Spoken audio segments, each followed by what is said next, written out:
বিসমিল্লাহির রহমানির রহিম। সূরা মায়েদা ৬ষ্ঠ পারা রুকু ৮।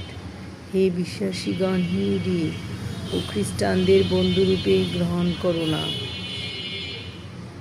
তারা পরস্পরের বন্ধু। তোমাদের মধ্যে কেউ তাদের বন্ধুরূপে গ্রহণ করলে সে তাদেরই একজন হবে।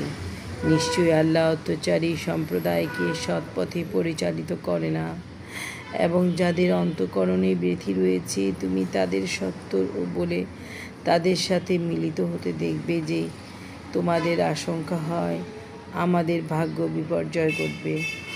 হয়তো আল্লাহ বিজয় অথবা তার নিকট থেকে এমন কিছু দেবেন যাতে তারা তাদের অন্তরে যা গোপন রেখেছিল তার জন্য অনুতপ্ত হবে।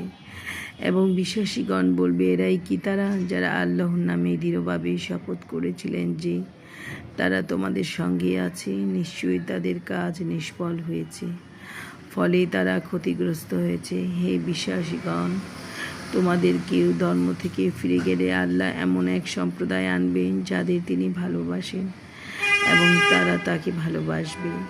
তারা হবে বিশ্বাসীদের প্রতি কোমল ও অবিশ্বাসীদের প্রতি কঠোর। তারা আল্লাহর পথে জেহাদ করবেন এবং কোনো নিন্দুকের নিন্দায় ভর করবে না।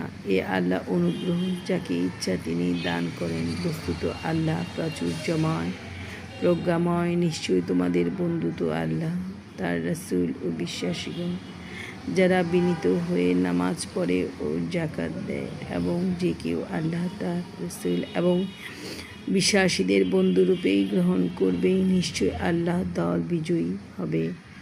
আমিন।